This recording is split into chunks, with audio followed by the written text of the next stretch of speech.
Before I begin the story, just letting you know that there is OP's son's response to the post in the middle of the story, which explains the situation a lot, so please do watch the whole story to get the idea of what OP did was truly wrong. Ruined my perfect family, after my husband caught me cheating with my boss, and went to prison for assault. Now 7 years later he's out. While I'm all alone, and my kids hate me, I'm a selfish person, at least that is what I say to myself, repeatedly almost every night. When I hear the silence in my home, my children aren't here, my ex-husband hates me with good reason, my immediate family is divided. And I never stopped hating myself for what I did. My selfish act happened in 2015.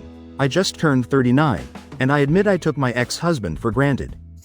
My ex always told me that I was beautiful, on a daily basis, always wanted to have sex, always took care of me, and treated me like his equal. He never treated me like a queen or a princess. I was his partner. We'd been married for 20 years by that time, high school sweethearts. Each other's one and only, and it felt right. My family loved him, my brother looked up to him, and my ex helped him through a lot of tough situations. My ex was the one people called when they were in trouble, and he helped them. He was a good man. Through the years I gave him 2 headstrong boys. At the time of this they were 18, 16, and twin princesses 13. I gained weight and felt self-conscious, and he would tell me that I was beautiful. Our arguments were always few and far in between. We talked everything out, but when we did argue, it was usually about sex, or lack thereof on my behalf. And the things I refused to do in bed, it wasn't as if I didn't want to do them, it's just that I wasn't in the mood, and he understood. When I turned 39, my birthday party was revealing the new me.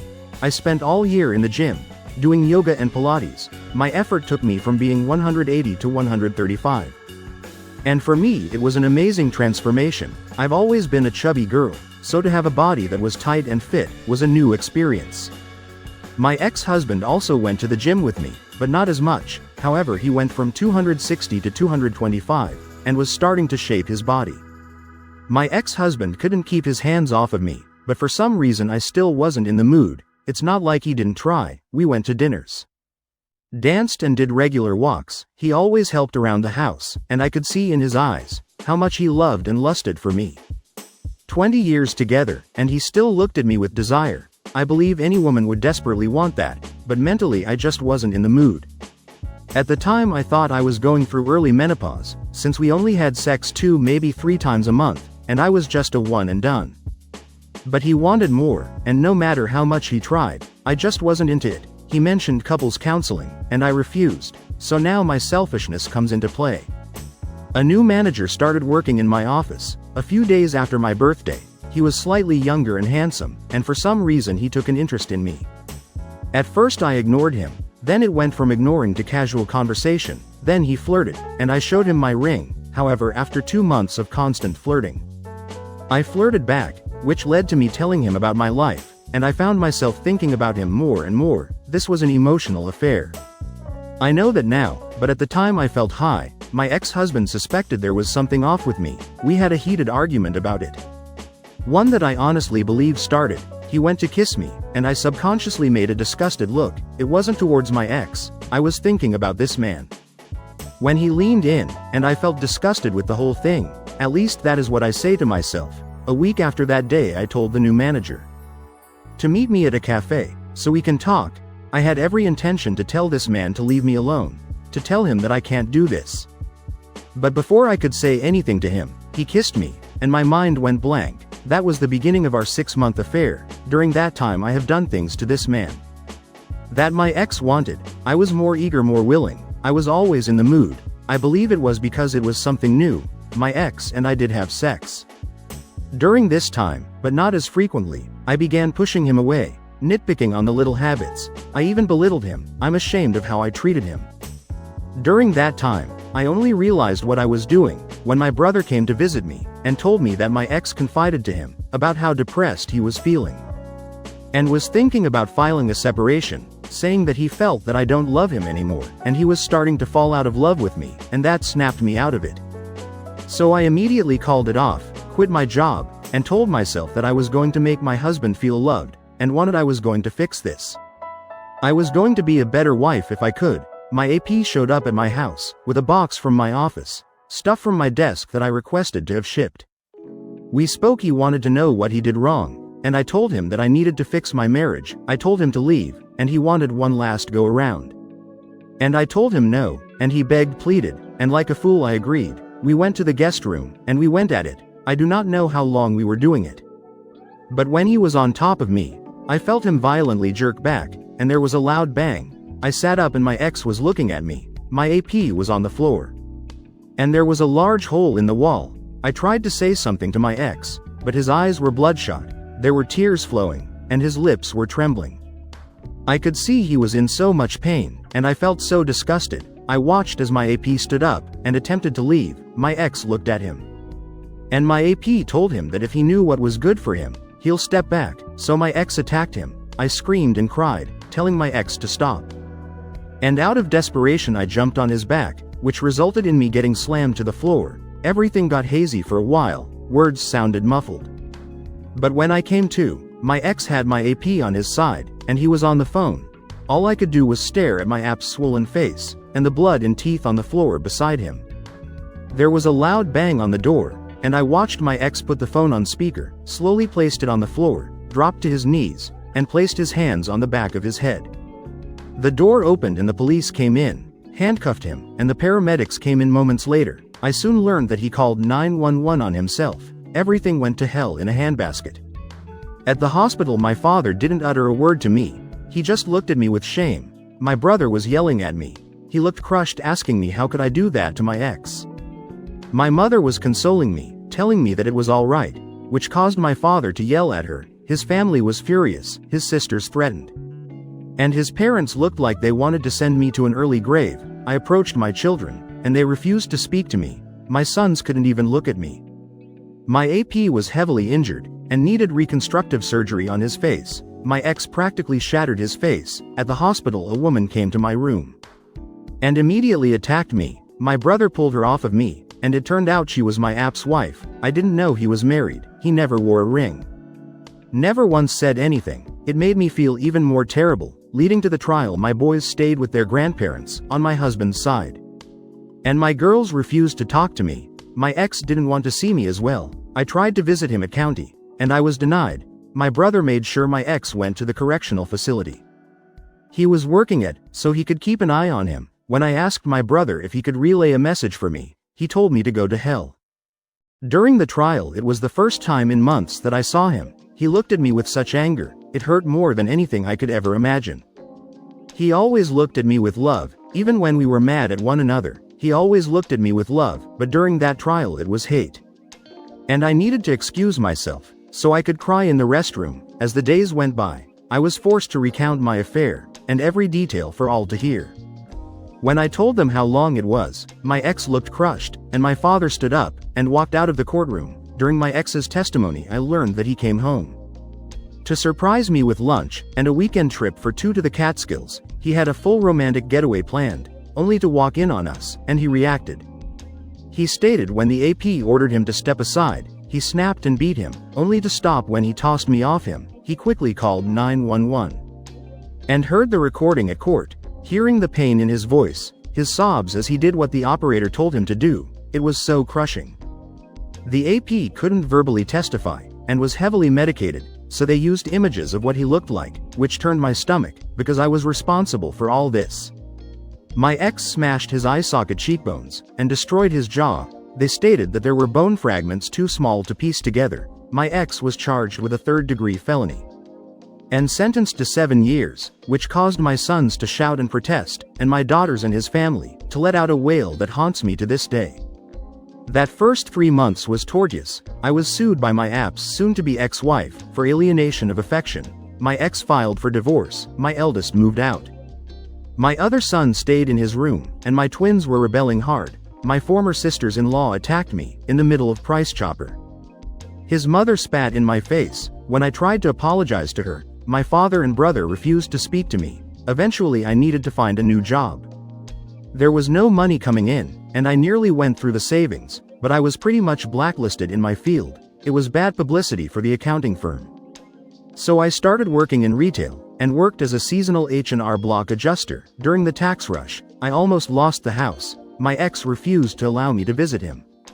And every letter was returned. Crying in the shower became an almost daily occurrence. My parents almost separated, because my mother constantly defended me.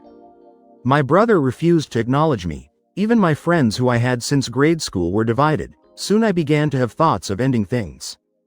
Of picking up my belongings and disappearing. The guilt was so heavy. Eventually I saw a therapist, and she scolded me, told me that I just got comfortable with my ex. I didn't see him as a husband. I saw him as a friend with benefits, and I treated him as much. She's right, I did. I got too comfortable with him. I saw him as a companion, yet he saw me as his wife, mother of his children, the woman he loved and desired. I took him for granted. Almost a year went by. A year of silence from my children. When I cooked dinner, they would collect their food, and go to their rooms, refusing to even look at me. I did have a few meltdowns, begging them to say something to me, but nothing. My brother got married, and I wasn't invited. My kids were. I continued to try to visit my ex, in hopes that he placed me on the visitor list, but I was always denied. My letters were still being returned. It made me severely depressed, and I knew I deserved it. Then one day out of the blue, my brother showed up. I was shocked to see him, and happy. This was the first time since the trial. He came to my house, and he just came to scold me, told me that my ex was in the infirmary, after getting stabbed. An inmate tried to sexually assault him in his cell, resulting in my ex getting stabbed in his stomach, and the inmate getting his spine broken. My brother screamed at me. "You did this." Before going back to his truck, I cried for days after that, because he was right, I did this. I tried to visit him at the infirmary. And I was still denied. For 4 additional years I tried to talk to him, and still wrote letters, but they were returned. Thankfully our children visited their father a lot. That is how I learned he was placed in protective custody, by my brother since his attack. Through the years my eldest went to the same college my ex attended. And even took the same major. He only calls his siblings. He never wanted to talk to me. He never comes to the house for the holidays, only to his grandparents. My other son followed suit, by going to the same college, and refusing to call me as well. My twins were hard on me, but they visited their father weekly, which bettered their mood, and whenever they got overly rebellious, they had their uncle put them in their place, but my brother and I still hardly spoke. I tried to visit his wife, when they had their first child, but I was asked to leave. My mother kept me in the loop, on what was happening in their lives. My father still refused to acknowledge me. Then at the beginning of May this year, my kids were happy, and my sons came home. I didn't know why. And I didn't care. They were home. For 4 months my children were around, and I did everything I could, to show them how sorry I was. But I was mostly ignored, but they were talking to me, and it made me so happy to have a conversation with them, to know what was happening in their lives. My eldest was dating a woman for over a year. My second-born was on a college track team. Even my girls began to talk to me again, and I hated myself even more for what I did to them. Seeing them smiling again, joking, and eating dinner together, I missed it so much. At the end of August the 1st was all gearing up for the twins' first day of their senior year, which also falls on their 18th birthday. I expressed my excitement over their birthday party, told them what I was planning to do. And without hesitation my girls asked me if we can do it on a different day. It confused me because I thought we were starting to get better.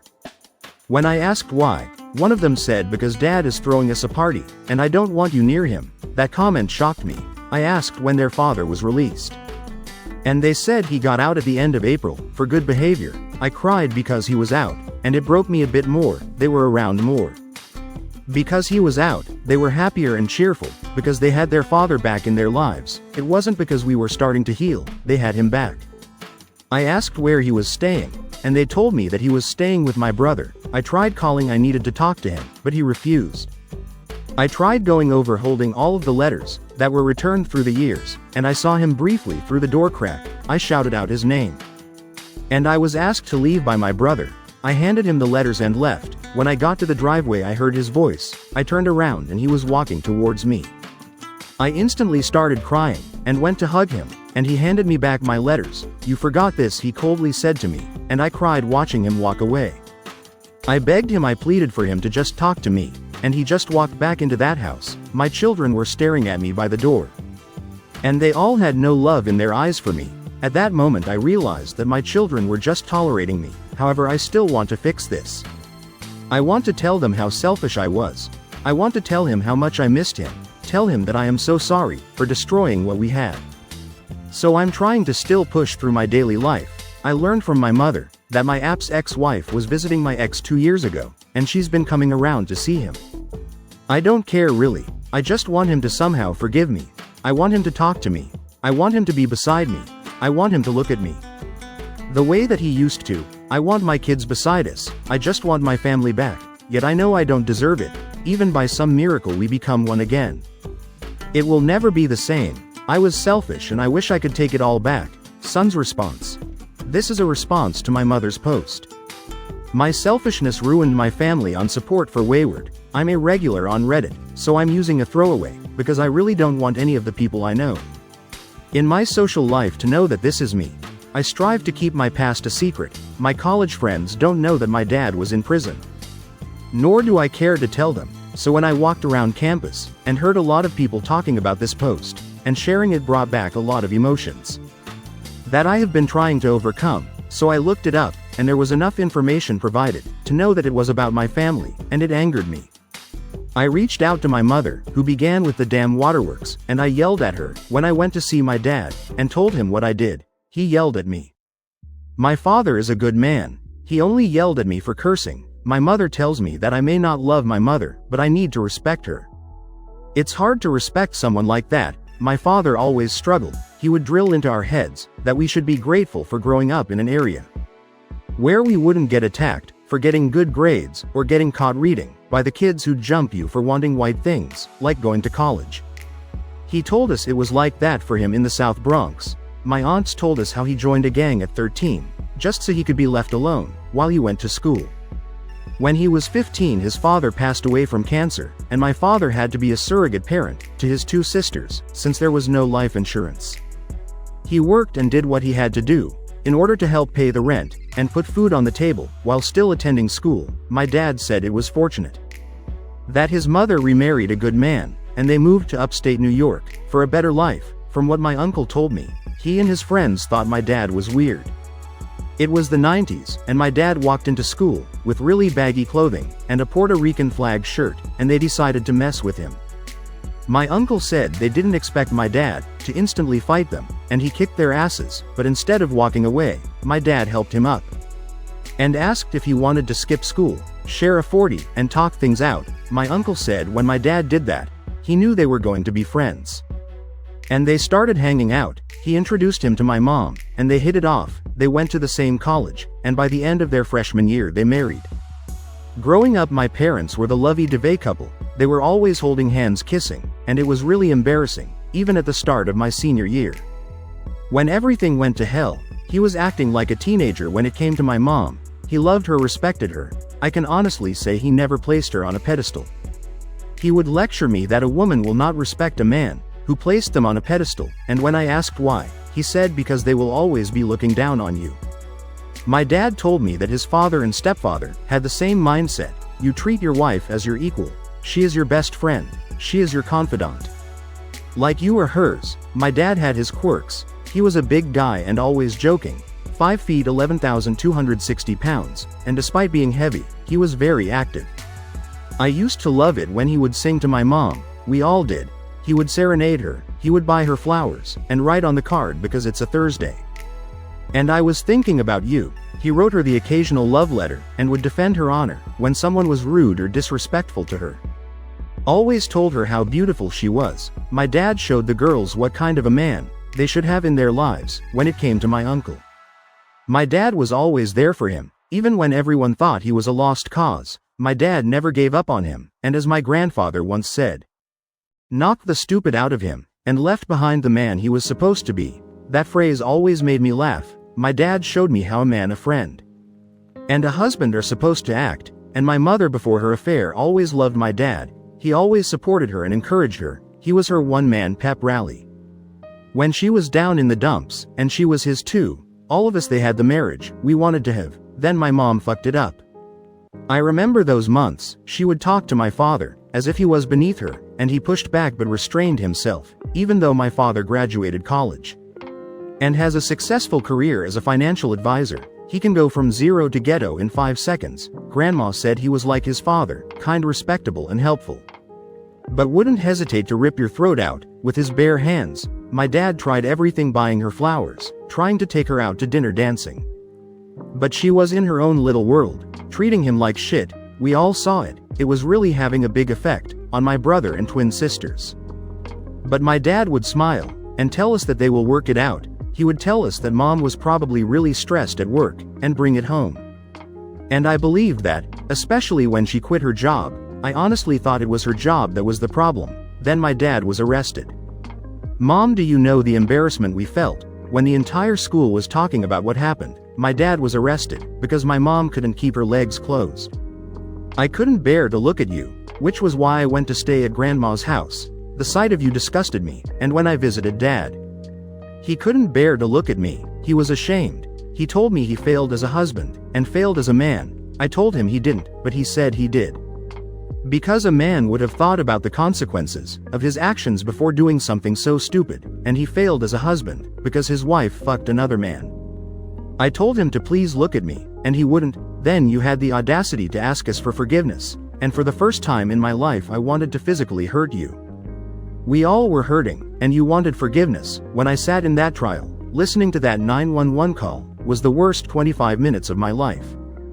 25 minutes listening to my father, who would have killed and died for you, crying, asking the operator for help, telling the woman that he thinks he just killed someone. Listening to that woman talking him down, while hearing him say over and over, "The love of my life cheated on me," hurt us more than anything. I know you tried to act as a character witness for dad. We all told you not to do it, and you did it anyway. Why did you want to show us that you still loved him? Tell the court that he's a good man, because in my opinion that cross-examination, where you told everyone how long you were with that son of a bitch, was why we lost him, why he was sent to jail, and I believe if we had an actual lawyer, instead of an appointed one, he would have walked. I had anger issues because of that. My brother became a closet alcoholic, one of the twins was suicidal, and you didn't notice. All you wanted was to try and fix things with dad, leaving me to keep my siblings afloat. I hated you in some way, I still do. When I went to college, I wanted nothing to do with you. Like my father, I had to be a surrogate parent to my siblings. I was working a full-time job, going to college, and sending you money to help pay for the bills. I don't know why you made it look like you were doing it on your own, Mom. I know it was hard. I know you were really depressed, but you had help with the bills, and Grandma did defend you. But she only did it because everyone was against you. At least that is what the twins believe. When Dad got stabbed, I almost had a nervous breakdown. I just saw him that day. I was poking fun at how muscular he got, and we had a good laugh on what Dad called the prison body plan.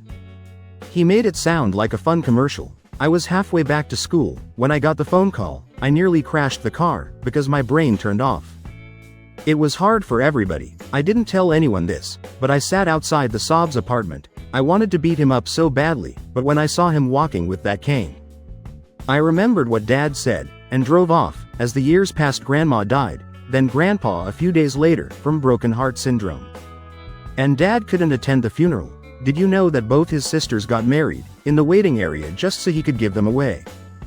The damage you've done to all of us is tremendous, and it didn't help that you kept asking us to forgive you, to give you another chance. You never gave us room to comprehend, to heal. You just kept asking, and all I see is that you wanted to make yourself feel better. You didn't give a damn. You didn't try. You just gave us space, and acted as if we were supposed to suddenly act like we were normal again. Yes, you did try in the later years, but didn't during the time you were supposed to, when it was the most important. When Dad got out, he told us to start talking to you, told us that you're a good mother to us, and therefore we should show you some respect. So we did, and it made you happy for a while. I remembered what it was like not to hate you. Dad was having issues trying to find work at first, but one of his old clients hired him. I didn't expect the twins to throw that bomb at you. Dad did not want you to know he was out, so when you appeared it really bothered him. He threw up after he spoke to you. He said the very sight of you sickened him. As for your statement in your post about that ex-wife coming to see Dad, she's been coming to see Dad weekly for over 3 years, and they've been spending time together since he got out. So please stop building a castle in the sky of the two of you getting back together. If you want to talk about this, call me. You want to fix things with your children, call me. What you did last week, posting what is arguably the worst moment in our lives, is pure selfishness, as your title suggested. I told Dad about this, and he doesn't care. He said you're just the mother of his children, nothing else.